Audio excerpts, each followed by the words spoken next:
Chair, for this introduction. My name is J.Weronika and I'm from Nicolaus Copernicus University in Torun, in Poland, and I teach Japanese literature, Japanese language, Japanese culture, and my focus, my research is about Endo Shu saku. I have been working on this particular writer for the last 10 years. Later in the presentation, I'll be talking about my new project, which also includes Endo Shu saku, but I have extended my research on writers you might also know, like Haruki Murakami. So, but that will be at the end of the presentation. So, ladies and gentlemen, mesdames et messieurs, I'm delighted and honored to be able to present at World Literature and Philosophies Lecture Series organized by Universiteit Libre de Bruxelles. And I would like to start and take this opportunity and say huge thank you to the organizers, so Takeshi and Pierre, for inviting me and for encouraging me to present at today's lecture and also to contribute to this fascinating project. And I'm hoping it will turn into regular meetings, and considering Brussels' perfect location in the heart of Europe, it could become city's trademark for connecting diverse, literally universes, not only worlds. And after all, world literature is all about being, our being in the world. And in accordance with David Dummer's definition, world literature unfolds great conversations among works grouped in an ideal simultaneity. Conversation through genre, through themes, the conversation that is inscribed into the text. So with the hope to contribute to this lecture series and also to the Japanese studies and scholarship in Japanese studies, I would like to present the profile of a contemporary Japanese writer, Endo Shu saku. There's this conventional image of Endo Shu saku as a Japanese Christian writer. Some of you already mentioned before we started that you read Silence, probably one of his most popular novel that was translated in other languages. There was also film just 2 years ago by Martin Scorsese. So definitely that's one of the aspects of like a profile of Endo Shu saku that is well known all over the world. So the Japanese writer, contemporary writer, interested in the historical event like the persecution of Christians in 17th century Japan. And most of the research actually touch upon these issues. So his works, especially novels, were analyzed and discussed from cross-cultural or from theological point of view. And definitely that's one of the leading aspect of Endo Shu saku scholarship both in Japan but also in other countries. But let me first begin with the short explanation of the title of my presentation. The reason why I focus on European frameworks of his literature is because as a researcher but also as a lecturer of Japanese literature, I'm interested in two important issues. So the first is what constitutes the notion of national literature and national literary canon. And the second, how to locate Japanese literature on the world literary map. In Japan, today we also observe this interest in the concept of sekai bungaku, so world literature. And is Japan the part of world literature? Does it participate? How? Through what means? And what interests me also is how our understanding of Japanese literature changed in a global age. I would like to, of course, explore the changing paradigm of thinking about literature, and I chose Endo Shu saku, treat Endo Shu saku as a case study for our discussion. And again, these research questions require further elaboration.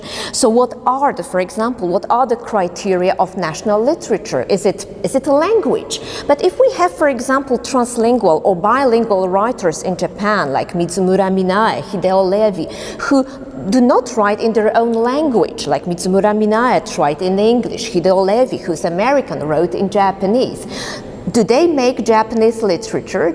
Are they Japanese writers? Yes. So what are the criteria of measurements of thinking about this national literary canon? And I think that because we are in Brussels, we are in a country that is, well, I suppose most of you are bilingual. This might be very interesting. Also, I would like to hear your opinion about your own writers, how you perceive, yes, writers using French, Dutch, maybe German as well.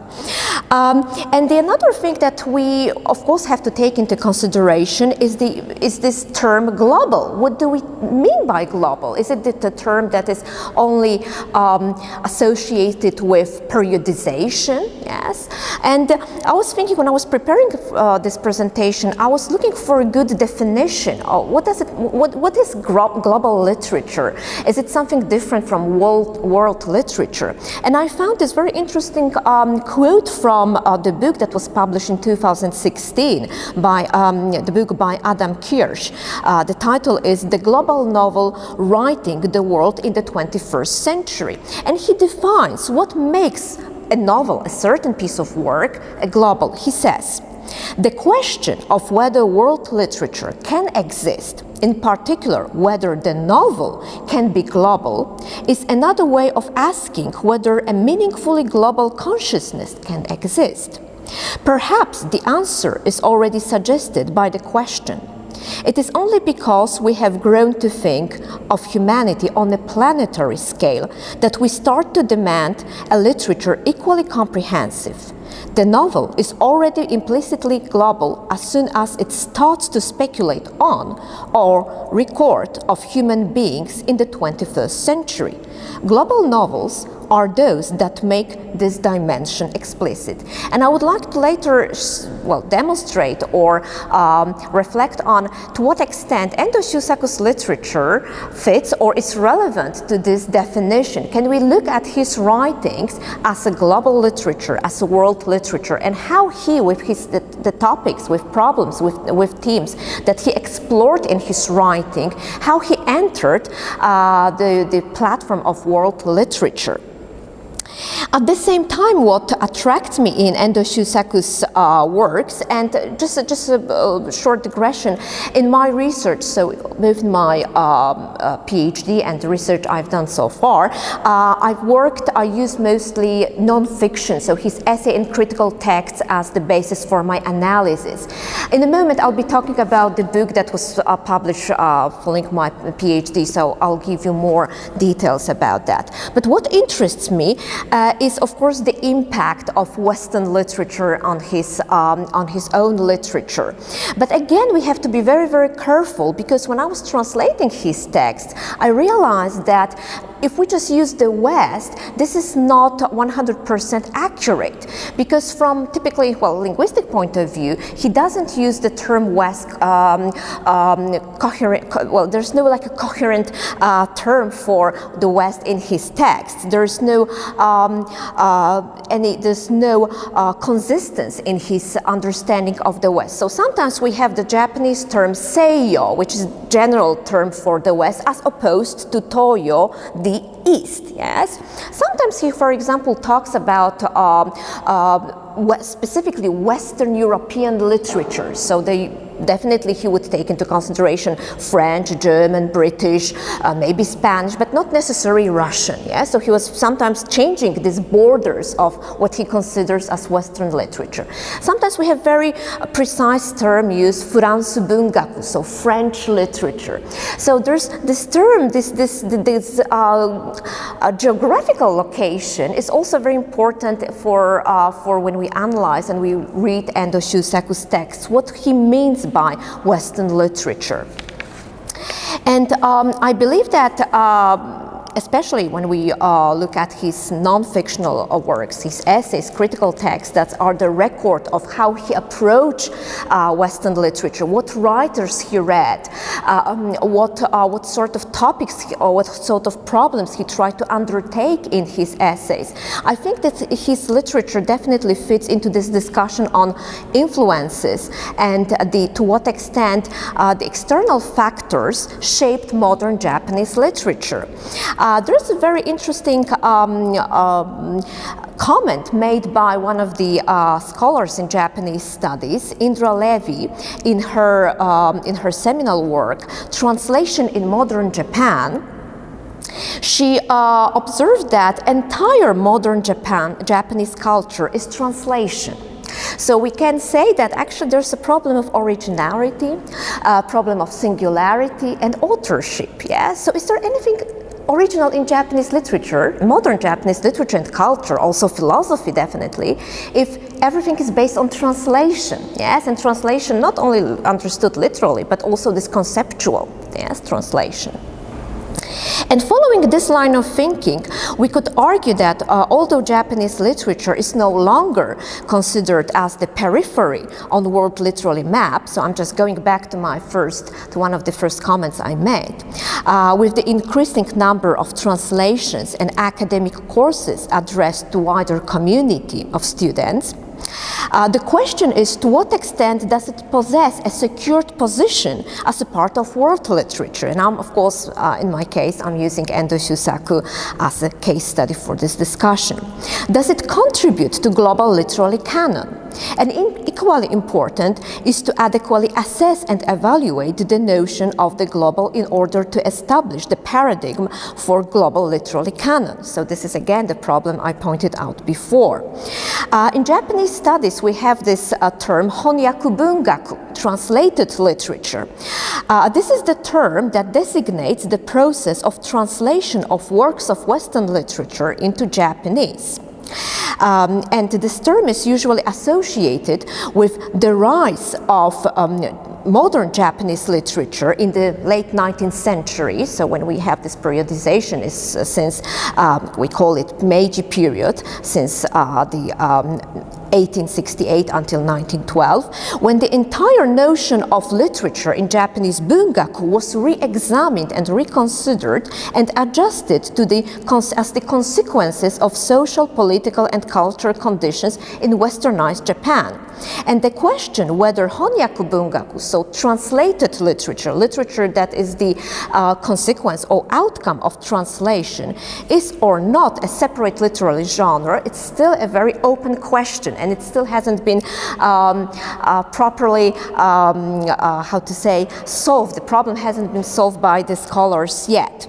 Nevertheless, the intense process of translations that began in the late 1870s in Japan and continued throughout the entire 20th century led to the path towards creating the notion of literature, modern literature in Japan, bungaku, and the rise of new literary forms, including the novel in Japan. Yes, and later I'll be talking about how does it fit to Endo Shu saku.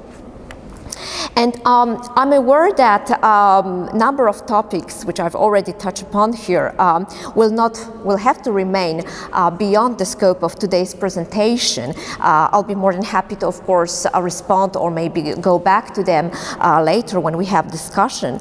And I would like to give the leading voice to the writer instead of applying methodology or theoretical approach. So to hear what Endo says about the origin of his literature, how does he perceive whether it's been influenced by the Western literature, literary patterns, or to what extent was it typically Japanese literature.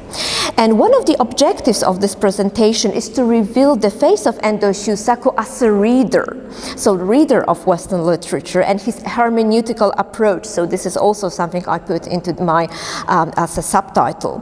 And as Vladimir Nabokov said, one cannot only read a book, one can only reread it. And the novel that was constantly read, reread, interpreted, also translated by Endo Shu saku, is a novel that I think we no longer read it in Europe, but it's a novel that had a huge impact and huge popularity in Japan. It's a novel from 1927 by French writer François Mauriac, Thérèse Desqueyroux. I'll be talking about that later because it's quite bizarre why the Japanese specifically picked up this novel as something that inspired so many writers. And going back to what Nabokov said, yes, we cannot just read a book. We have to always reread a book as condition of being perfect reader. Yes, and this is the novel that Endo Shu saku even called in Japanese, Watashi no aishita shousetsu, the novel I have loved.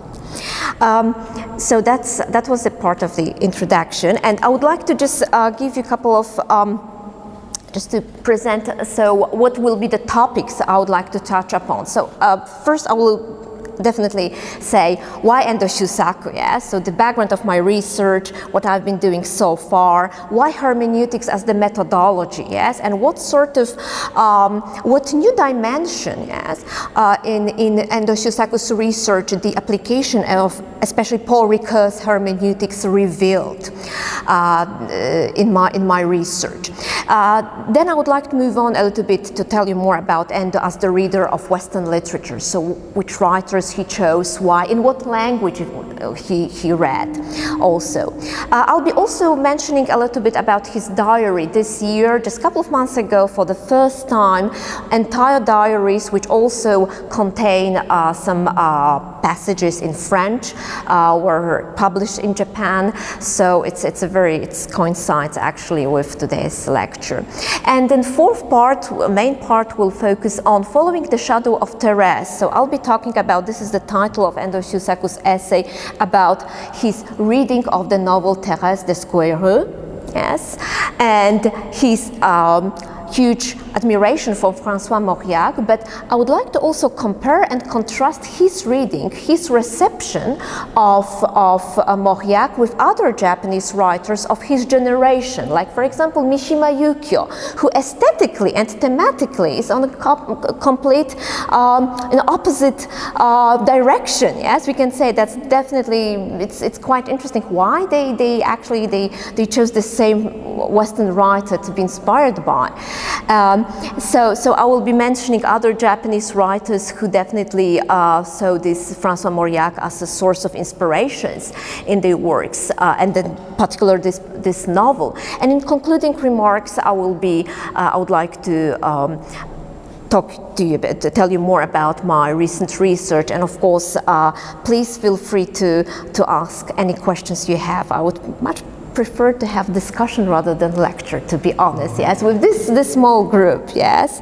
Can I just go back to the question I had just before we started? So how many of you have read anything by Endo Shu saku?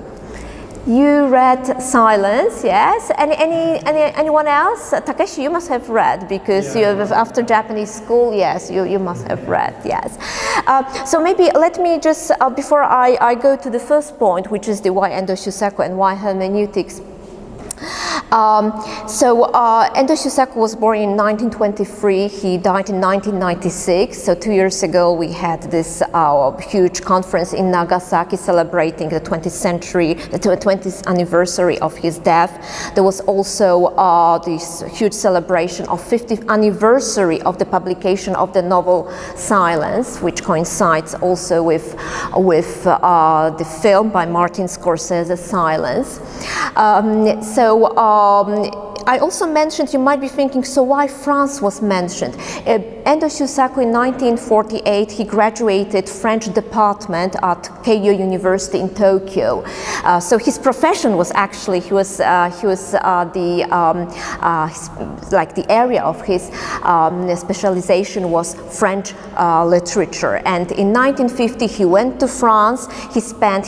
First he went to University of Lyon, and then he moved to Paris. So for a couple of years he studied French literature in France. He was one of the first Japanese students to go to France soon after war, because France was one of the only countries that allowed Japanese students to go abroad and to study. So there was a huge group of Japanese generation of 1940s, early 1950s who went to France, not only with connections to literature but also other areas. And the diary I mentioned before is actually the record of his stay in France, which is a very, very interesting how he perceived also his Japaneseness, yes, how he tried to also question his Japaneseness abroad, being in a country like France. Also, one comment I mentioned about his this image of Endo Shu saku as a Japanese Christian writer. Endo Shu saku converted to Catholicism when he was 9 years old, so he was a child. Interestingly, this wasn't his decision. First, his mother had a conversion, then was followed by his children, by Endo Shu saku and his brother. But he was never very happy with this decision. So all his life he tried to adjust to his faith, to his adopted faith, and he even used this sort of metaphor, awana yofuku, so ill-fitting Western garment. That's how he called Christian faith. He said, oh, it's like well-fitting Western clothes. I have to fit to my Japanese silhouette. And what is the best way to make it, to adjust, is to write. And the writing was the best probably device or means to understand his faith, his adopted faith, in a country where he knew that he's alienated because of the number of Christians in Japan. And of course, Silence, which I just mentioned before, is one of the novels that definitely takes upon this topic. So is it possible for Christianity to adopt in Japan in historical conditions? But entire Endo's literature can be called as common to terms with the faith, but also the questions that are associated. One of the questions is, what is the difference? What is evil? What is sin? Yes, and of course was very much troubled with this understanding. Is tsumi? Yes, so the Japanese term for sin is the same as it's understood in European languages. Like we have sin in English, we have pêche in French. Yes, how is sin in French? Pierre, s'il vous plaît. Yes, pêche in French, yes. Sin. In French, oh, is it, I said pêche, yes. Pécheur, yes. Péché, yes, it's the sin, yes. So anyway, he tried to also on this language, yes, and level, he tried to understand what is, yes, so this semantic level of Japanese tsumi, does it equal, yes, our understanding? Right, so this was just to give you some image of Endo Shu saku if you haven't read him yet. Let me now begin with my own research, so what I did in my PhD and then what's in my book. So my research area was this. I was interested in the application of Paul Ricoeur's hermeneutics to selected phenomena within Japanese literature. And in my PhD thesis, which was called The Problem of Evil in the Works of Endo Shu saku Between Reading and Writing, which I did at University of Leeds, I made use of key categories from Paul Ricoeur's hermeneutics, such as symbol, distance, cogito, otherness, appropriation, and mimesis, and applied them to the analysis of Endo's essays and critical texts from the angle of the problem of evil.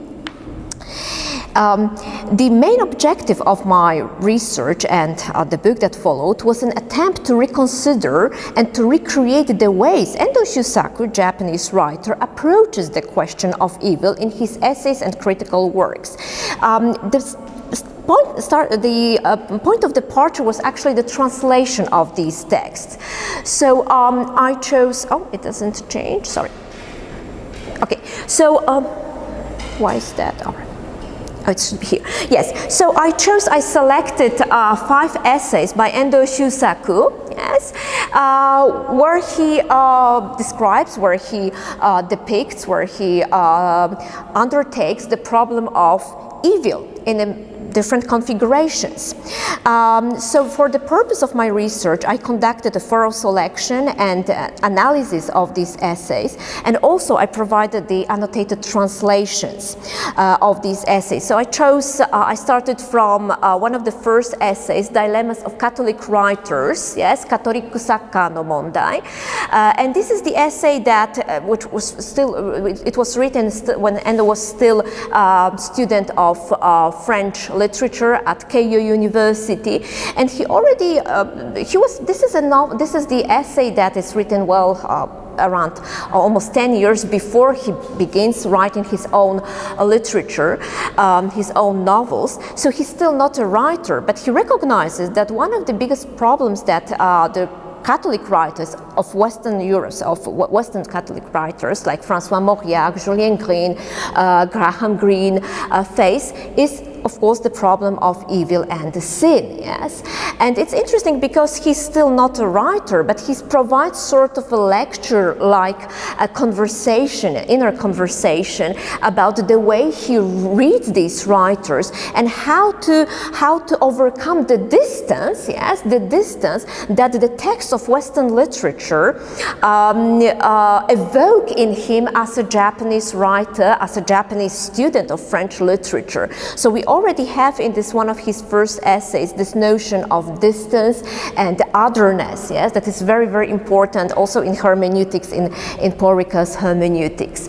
The second essay, which I'll be talking later when I discuss this impact of François Mauriac, is a sort of, it's an essay that reminds me also a travel log, because this is the essay that Endo wrote while he was in France in 1950s, and he went to southwest corner of France called the Land.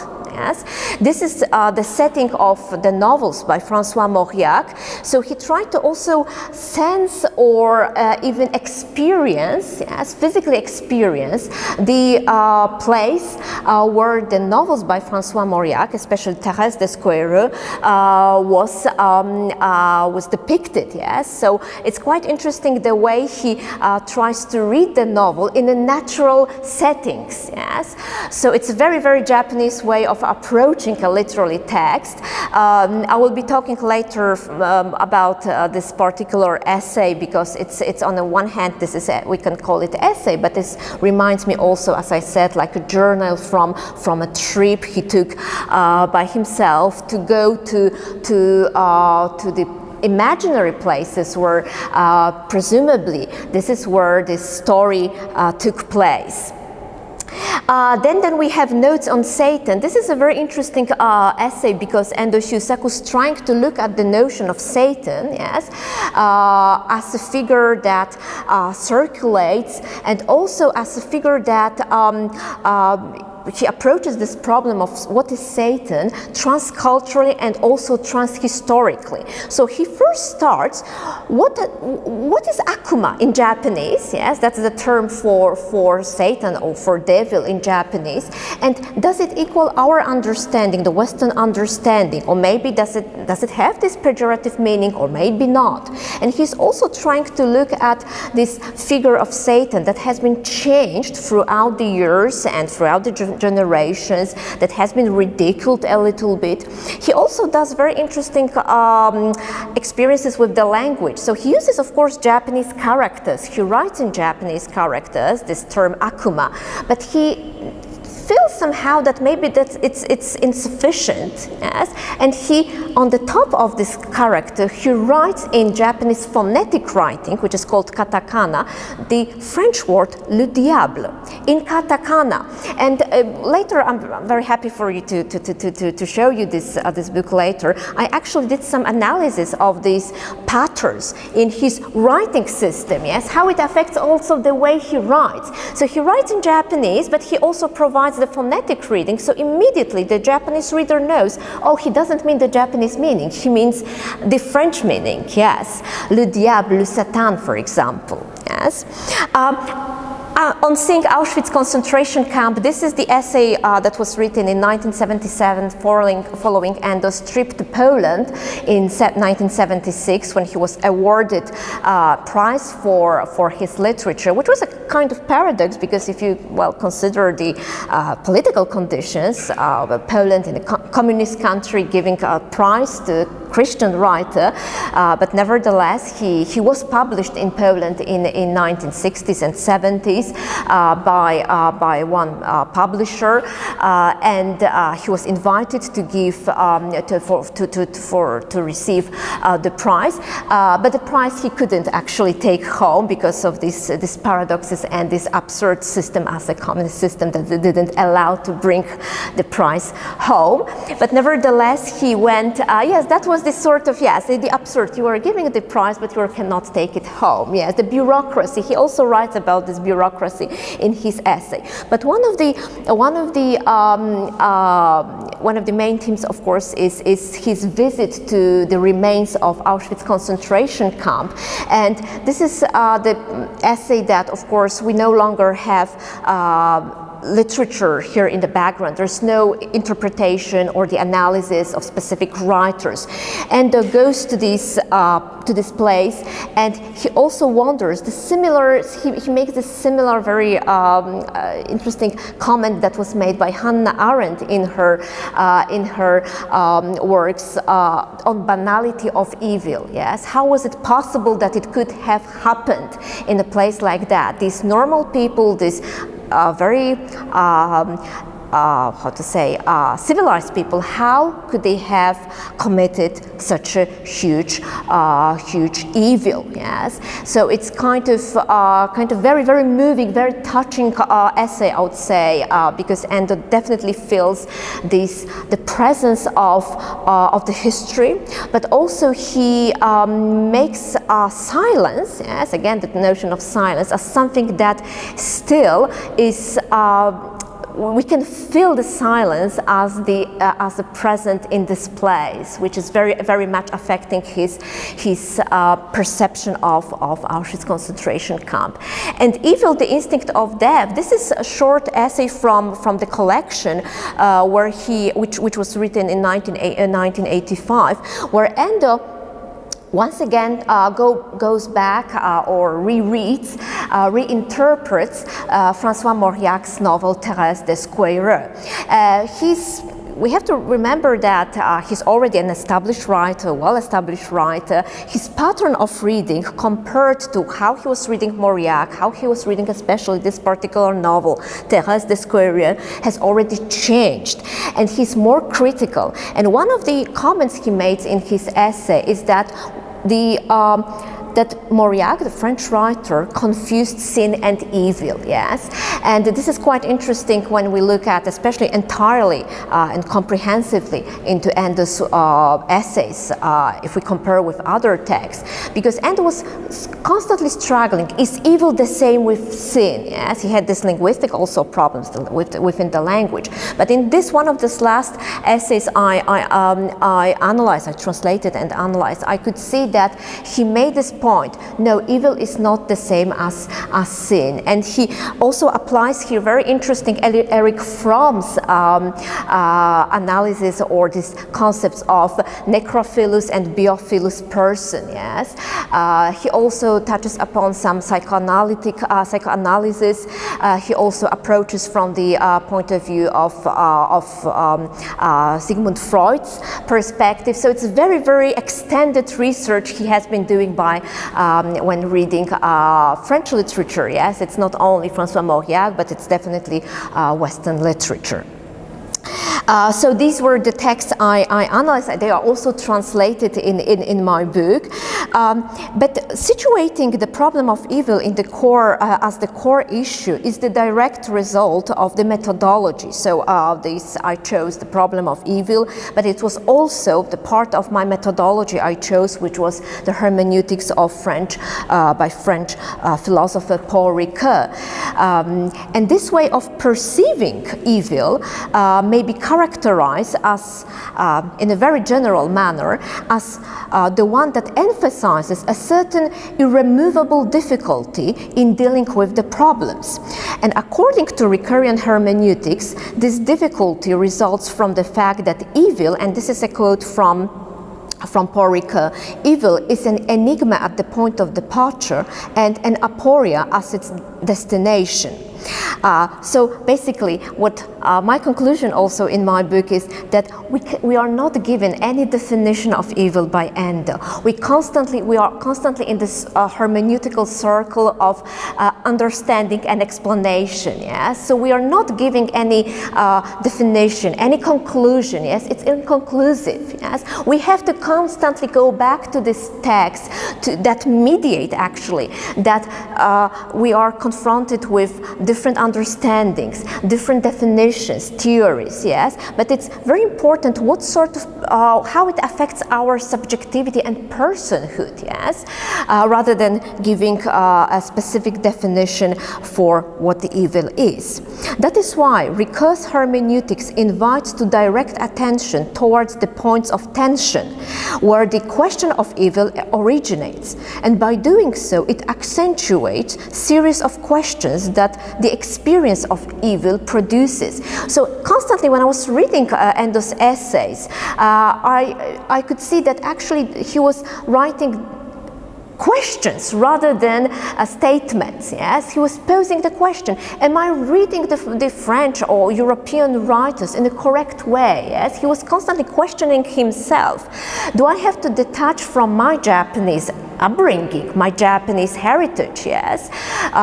So this is more like a sort of set of questions in his essays, and definitely I use the term experience because as in a hermeneutics way, we're talking about the experience of evil. Yes. In my approach to the problem of evil in Endo's works, I made also these references to other areas of humanity. So I already mentioned Hannah Arendt's concept of banality of evil, but also what is important is Emmanuel Levinas's concept of the otherness. That is it's one of the key words for Endo Shu saku, otherness. He didn't feel affiliated with Japan 100% because of his Christian background, because of his experience of France, and especially after many years of spending in France, he wasn't very happy, or that would be too oversimplification, but definitely he was trying to find his own place in Japan. But at the same time, he wasn't feeling he wasn't an European when he was in Europe. So this notion of ihojin that appears in many literary configurations in texts is very relevant to what Levinas was saying about the otherness. So my main argument is that the entirety of Endo's writing constitutes an example of hermeneutical experience as understood by Paul Ricoeur. The title of my book, my project, so the hermeneutics of evil in Endo Shu saku's text, aims at capturing and highlighting the applicability of hermeneutical method to Endo's non-fiction, as well as perceivable hermeneutical features in Endo's own scheme of reading and writing registered in text. So I perceive him as also kind of hermeneutical, the writer who applies their hermeneutical practices. That is why formulating my methodology within the framework of Ricoeur's thought enabled me to take into consideration the writing of Endo Shu saku against the background of the theories that remove the writing persona from the analysis. Especially I have in mind here Roland Barthes' announcement of the death of the author. So the author is supposed not to be in the text, whereas I try to also demonstrate that this is not accurate. We have to, at least to a certain degree, we have to take into consideration the subjectivity, the writing persona within the text, because as Paul Ricoeur says, even though the text is detached from the writer once it is written, but there's always somebody who has written this text. And it was very, very accurate also when we look at Japanese literature, because that's also very important to remember that we are dealing with the Japanese writer.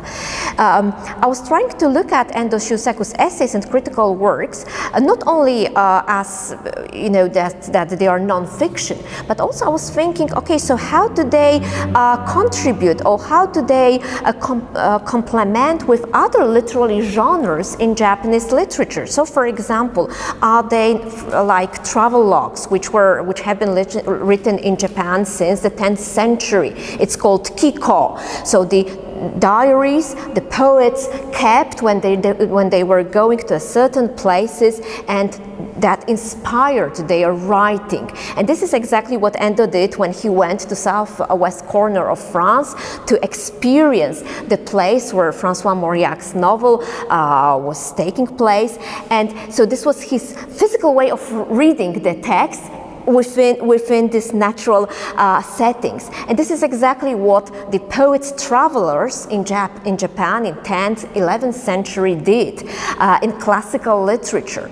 I was also thinking about, for example, Japanese autobiographical writing, which is a very, very, one of the leading, or we could say one of the indigenous piece of writing. It's called shishosetsu. Can we look in this way on Endo Shu saku?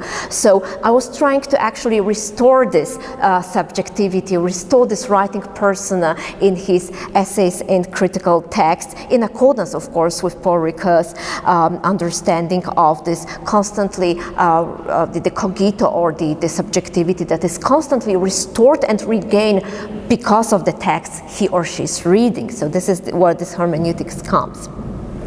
So my project constitutes a kind of interpretative proposal that links the opportunity to present and analyze the works by Endo Shu saku while addressing a range of explanatory difficulties that arise from approaching the strongly cultural relative problem. So the problem is, of course, evil. This is what I said, that it's extremely difficult for Endo to understand when he's just reading in French as a language, but also when he was reading French literature, and he did experience these cultural differences in understanding the problem of evil. And at the same time, a cognitive perspective is outlined that, on the one hand, broadens the knowledge of Endo's works, and on the other, through indicating the operational capabilities of Paul Ricoeur's hermeneutics, allows to appraise it as a significant tool within contemporary humanities when applied to literary studies with cross-cultural aspects that are involved. So just to sum up this part, on the one hand, this book and the whole project is an attempt to follow the path of thinking delineated by Endo Shu saku himself, and on the other, a methodological approach to literary studies based on the application of selected categories of Paul Ricoeur's hermeneutics. And if I were to just, in one sentence, to sum up the project and the book, it accentuates the problem of subjectivity as personhood in Endo's works, and ultimately it explores, or it could be put in a question, so who is the one who is asking about evil? Yes, so it's not the evil that is the most important, it's the person who asks these questions, and from what perspective, what point of historical point, what cultural point does he ask these questions? And we know that he remains on this level of aporia, we could say. I was wondering, maybe we could just, if there are any questions, because I have been talking, maybe we could direct this discussion into something that particularly interests the audience, if that's okay with the organizers. I'll be very happy to answer anything. Maybe there's something you could also inspire me, yes, or give us feedback. Yes, please feel free. I'll just have a short. Does anyone have any questions? Not yet. I think everything is following. Okay. All right. How much time do we have? It's like more than. I just wanted to make sure that I'm not over. 20 minutes. 15 to 20 minutes. Okay, right. So. Yes. So because I don't want to, I don't want to make, I don't want to bore you or put further to many topics. Just wanted to show you a couple of things that I mentioned before. Yes. So this is the collection. This is. I mentioned that Endo Shu saku essays, the diaries, yes, the diaries he kept from 1950 until almost his death in 1996. His whole diaries, for the first time, in January this year, were published. And in a moment I will show you the part of his original diaries. So this includes, of course, the diary he kept in 1950s France, which is a very interesting and very funny also image of France, written, you know, seen from the perspective of young Japanese student. We have this record of his trips, his studies, his friendships, but also on the politics issues. Yes, how it was registered by Endo. And interesting also, the diary, I was thinking, so what sort of sources, how can we look at these diaries? So the diaries, definitely, it's also the source, the beginning of Endo's text, because Endo's literature is a fiction, because his first drafts actually appear in the diary. So his first endeavors as a writer. And I'm not sure if you will be able to see, this is Endo Shu saku's picture with the French family when he came to France for the first time. He stayed in Rouen, yes, in North France. It was like a host family, and we don't have many pictures. Unfortunately, this is a very valuable picture which shows that we have this host family, typical French. He was kind of, I think he was a little bit teasing this family because he said that it was a bourgeois family, very conservative, so very conventional image. But I know some scholars in Japan who actually went to meet children, so these young boys, so they were still alive and they remembered Endo, yes? And this is the part, I'm not sure if you could see, this is the part of Endo's diary, and it's partly written in French. I think in the next part I can see, yes, so this is partly written in French, so this is the journal he kept in 1950s, and interestingly he was writing, half of the sentence sometimes was in Japanese, and the end of the sentence was in French. So it was quite interesting how he kept this diary. I don't know if it was supposed to not to be read or what was in his mind. He was also doing quite a lot of quotations in French, so you can see how difficult it was to translate also when I was working on both on his diaries but also in the essays. It appeared, so he never gave any annotations, anything clear where the source comes from. But it's quite interesting how he incorporated French into his very personal, intimate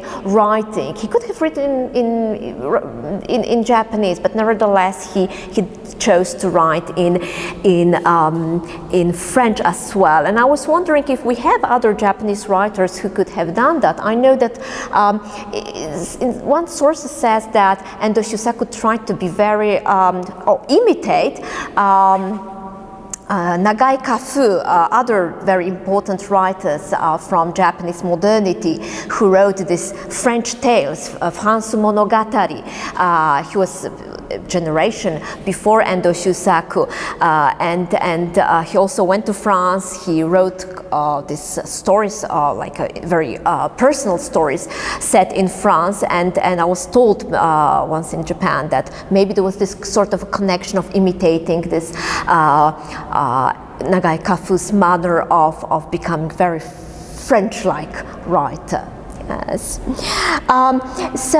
Because we don't have time for everything, and well, yes, it seems like yes, I would be more than happy to engage in discussion with the audience. Can I just because as a part of, as a last topic, which I would like to say, because interestingly, this has been a little bit neglected in the existing scholarship, also in France, which is very, very, I think that maybe in the future, the readers of François Mauriac, I know we no longer read him. I know he's a little bit forgotten writer, or maybe huge name in France. So we don't. I don't know if he's read by the young generation. It's hard for me to say. Sometimes I ask my friends in France. They were surprised that François Mauriac was such a popular writer in Japan. So I would like to talk a little bit about François Mauriac's impact on Japanese literature, because interestingly, as I said, even in France, I don't think they registered this phenomena. So this is François Mauriac. He's also the laureate of a Nobel Prize, and as I said, one of these greatest novels, according to Japanese, yes, was Thérèse d'Esquereux. I even found this quotation from Mauriac, that Thérèse d'Esquereux did not know why she had been tempted to poison her husband, and I don't know why I wrote Thérèse d'Esquereux. This is a very short novel. It's about the woman who decides to poison her husband. She's not happy in her marriage, but she's acquitted. Yes, so she's not sent to the prison. And its whole story, it's about her inner struggle to adjust to the conditions she has to live in. So this is a very strict, very conservative family, somewhere in the in Campagne, yes, so in this rural France. So the whole story is about this woman who is very alienated also and struggling to come into terms with her life. We don't know exactly what her problem is, but we know that she's suffering, and we're becoming more and more compassionate about her. I put a short summary, so like a synopsis of the novel. This is a French novel, but when I was doing my research, I realized that one of the very interesting topic would be to look at the circulation and this impact of François Mauriac in Japan, and the novel itself. The first translation of the novel in Japan appeared in 1949, but actually it was known well before the war. So also in the late 1920s, 30s, there are records that Japanese writers have been already reading this book, of course in French. I will be talking just a couple of words. I would like to talk about how Endo Shu saku read, but also how other writers like Mishima Yukio. I don't know if anyone heard about Mishima Yukio, or maybe Spectacular Suicide. Yes, no, not yet. Yes, so still to come. Yes, and Hori Tatsuo. So the leading theme emerging from the novel is the question of sin and evil. Yeah, so it's also the novel, apart from this typically a crime story, we could say, but definitely that's not the main topic. It's more, it's much more deeper. It's more this existential problem, and the individuals. So this character, the female's character's predisposition to commit a crime, to commit evil and commit sin.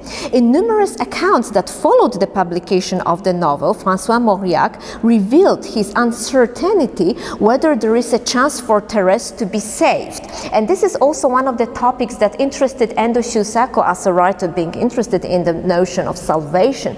He was wondering, so is it possible, is there a chance for Thérèse d'Esquereux to be saved in a Christian way, of course. It's not clear in the novel by Mauriac whether Thérèse eventually reconciled with the world and acknowledged her deeds. The dilemmas tormented Mauriac, the creator of Thérèse, drew also Japanese writers' attention, and the question posed by French writer could return in their reflection upon the figure of Thérèse. And this was not only in Endo Shu saku's writing, but also in other writers who were inspired and even created their own writing based, or sometimes we can see the parallels in the stories to the story of Thérèse Descoyereux. So as I said, the translation Japanese appeared in 1949, but there are in 1920s and in 30s, we know that also the Japanese were already reading the novel. So based on the available sources, we can distinguish a number of levels and dimensions of Japanese attraction to Mauriac prose. So we have from structural, aesthetical, as well as moral, ethical, and Christian motives that attractive. The faces of the fictional character, the Thérèse, once translated and incorporated into the works created by the Japanese writers, becomes the embodiment of madness, female capability for crime, and but also the loneliness. So in various texts that the Japanese writers like Endo Shu saku, Mishima Yukio, but also Hori Tatsuo and Takahashi Takako, so the more contemporary writers, they were inspired by this female character, Thérèse Descoyereux, but they also tried to depict or show in their own creations the notion of madness, loneliness, and also female capability to commit a crime. And it's quite interesting, and I haven't found any answer to the question: to what extent does the picture correspond with the Japanese imaginary? Because there must be something in this figure of Thérèse that captured the Japanese imaginary so much. Yes, and one of the I have also the short quotation from one of the leading Japanese critics, I could say, Kato Shuichi, yes, one of the very interesting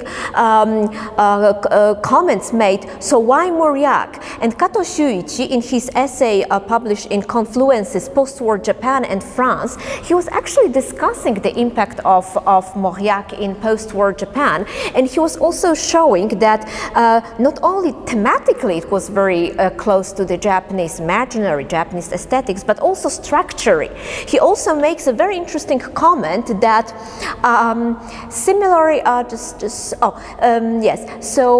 in a certain way, this is the last line, in a certain way, this world, so the world created by Mauriac, is very similar to that of the shishosetsu, the Japanese tradition of confessional fiction.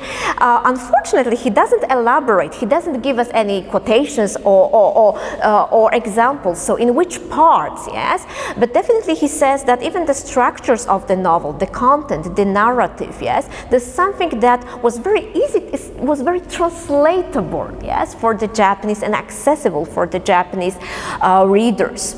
Also the depiction of very closed society of families, relatives, friends living in the same house. We have this notion in Japanese like kate shosetsu, like domestic novels, yeah, so they are the novels that revolve only around domestic issues, the families. Yeah? So this was something that Kato Shuichi could see as something parallel to Mauriac's novel. I just wanted to move to so this is Hori Tatsuo, one of the writers who actually was the mentor of Endo Shu saku, and I believe, it's also said in one of the Endo's private writings that he found out, he learned about Mauriac thanks to Hori Tatsuo, who not only wrote his novels based on Thérèse Descoyereux and other works by Mauriac, but also quite extensively commented and wrote some criticism of critical essays on François Mauriac. So he was one of the Japanese writers who definitely demonstrated this strong impact by François Mauriac. Just another person. That's why I really encourage you after this lecture, go to the library and find something by Mishima Yukio. I don't know what Takeshi would recommend. Is there any particular novel you would recommend for Mishima Yukio? Yes, there's lots to choose. Yes, huge figure. Enfant terrible, we could say a little bit of Japanese literature, but very much appreciated in the West. Do you have any favorite novel? Yes. So Mishima Yukio made a very interesting comment about François Mauriac. I deliberately put him in kimono, yes, in Japanese style, because he was the writer who was not very happy with the conditions, post-war conditions of Japan. He had this idealistic image of Japan, imperialistic approach, yes, so he had huge troubles, yeah, we could say, to put it very bluntly, yes. But he made a very interesting comment that there can be no foreign author as much as to Japanese tastes as Mauriac.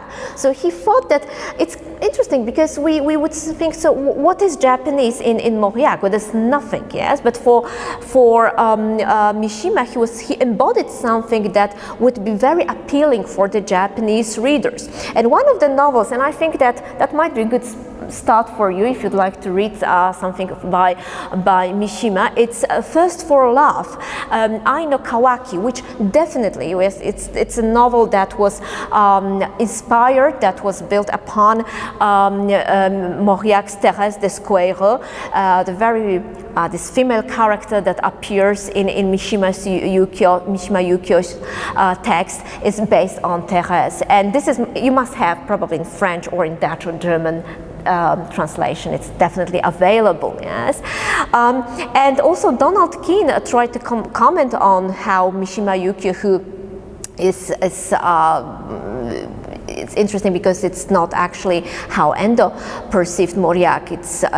There are no affiliations or there's no any connections with religious background to Christianity, but he made this comment about Mauriac being very appealing to Japanese readers. And Donald Keane says that Mishima understood the drama and even the terror in Mauriac's fiction, and the influence helped him to develop into personal involvement with the materials.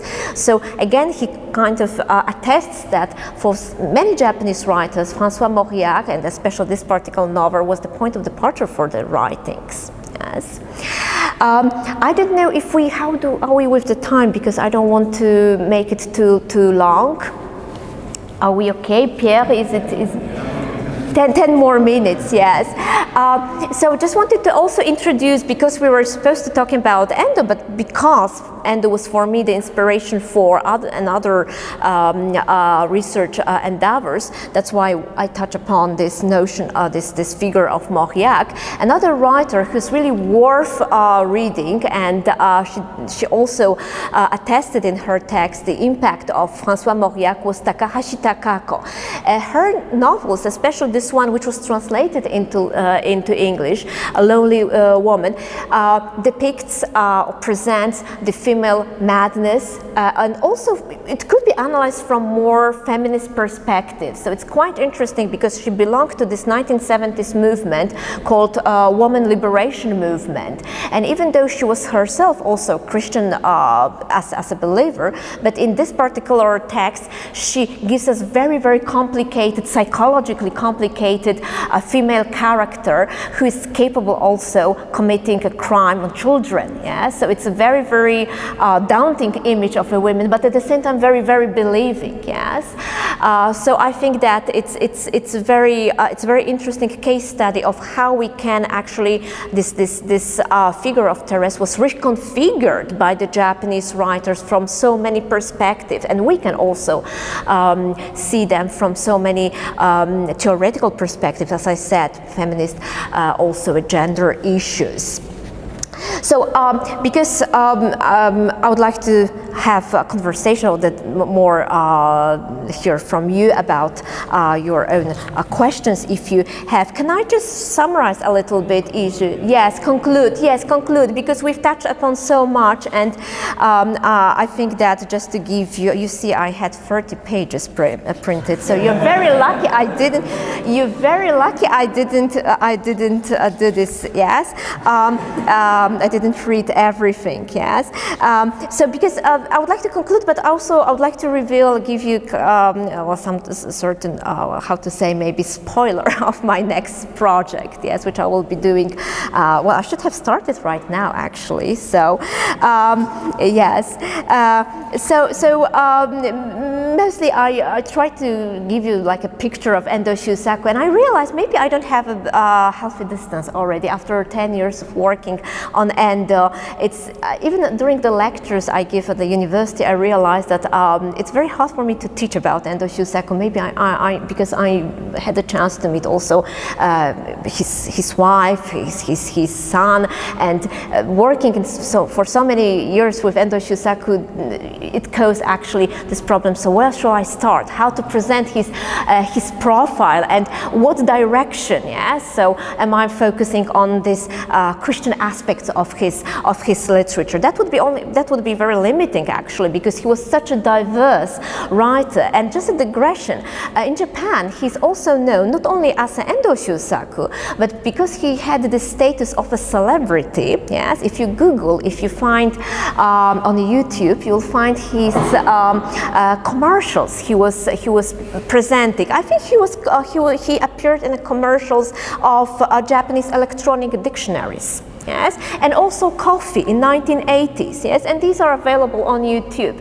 So you could see that on one hand he's writing so, very difficult, very serious topics, but on the other hand he's a kind of celebrity.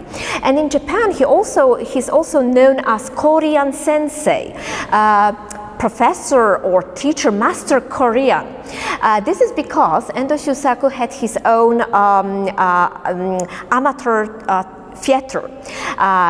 He gathered people from literally circles, or people who were interested in theater, and they were even touring in America and other countries. Yes, so he was a very, very diverse person. Yeah, so Japanese know him as Endo Shu saku. Some of them know him as Korean sensei. So this master Korean, and as far as I know, this term comes from classical literature, Japanese classical literature, but it's hard for me to explore this, explain today. So we see that it's a kind of, it's still much to do, especially also when it comes to translations. So I think that we'll have to work. There's still so much to do when it comes to Endo Shu saku, expanding his scholarship in not only in Japan but also in the West. This. Well, how shall I conclude? It's hard. Yes. So I think I should maybe go back to the question, because this was the occasion for me. This whole presentation was actually to go back to this question I have been asking myself. Apart from the question about evil, and was interested in these troubles he had with conceptualize the notion of evil and the sin, and how to interpret, how to read Western literature. We have to remember that he also read lots of American writers like William Faulkner, John Steinbeck. He was written in French, and that's another interesting topic to explore. Yeah? So how did his reception of American literature change because he was reading in French? Yes, that would be something worth exploring and researching. And he was reading in 1950s France because Jean-Paul Sartre was reading, because Simone de Beauvoir, when he was in France, they were both reviewing American literature at that time, so he was very much updated on the development of literature, American literature as well. So I was thinking, yes, so why Mauriac? Going back to this question I posed, because interestingly, Endo could have met Mauriac. Mauriac died in 1970s, and Endo was fluent in French. He could have gone to France chance to meet. He never done that. According to the sources, there's no record that would say that they had met. So it's interesting that he kept this sort of distance as something that was a salient part of his literature, and also his being as a reader. He didn't want to know the writer himself, he wanted to know the text, and he wanted to be in front of the text and what the text exposed to him, and how it affected his experience of reading. So I think that this is something very interesting in when we look at, so why not to meet, yes? Why not to discuss? There are so many texts, essays, and critical texts where Endo even uses this very intimate pronoun in Japanese called anata, yes? Writing about Mauriac, he writes as if he was writing to Mauriac, anata, using you. So it's very, I was very curious, so why is that? What did he want to achieve by that? And of course it shows that how much he was intimate with the writer when it comes on this textual level.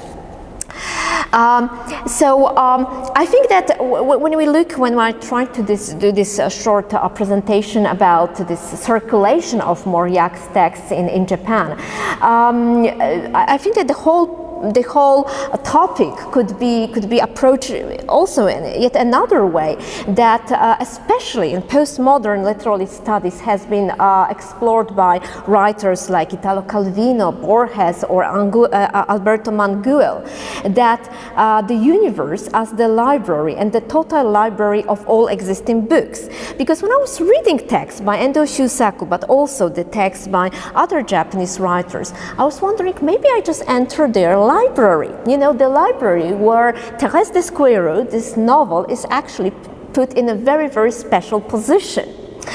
And as I said before, we no longer read Mauriac in Europe, or maybe we don't read as much as the Japanese did, or as they still do.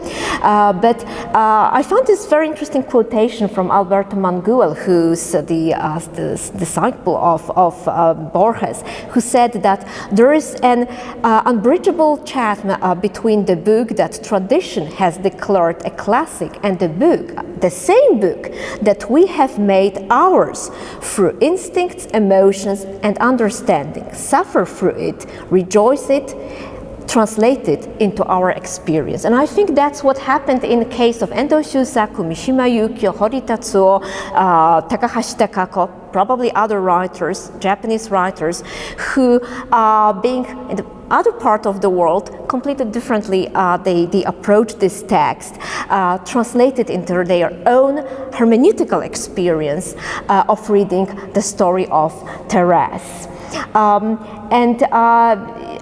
I think that the Japanese writers who follow the shadow of Thérèse, as I used from Endo's essay, they follow to find the long and the tour way to their own national literature, maybe. Yeah? So going back to this question, so what constitutes the concept of national literature? And it is another way that that self. So their selfhood, Japanese selfhood, returns to itself. They return, yet as expected in circulation, they return to embark new and fresh journey leading towards further and unknown territories of World Republic of Letters, as we say in world literature scholarship. And I'm really looking forward to where these new readers, Japanese readers of Thérèse, may bring us in future, and we can meet again. Thank you very much for your attention. I think that we can start the discussion because I guess that, thank you. Oh, hakusho, yes, onegaishimasu, yes.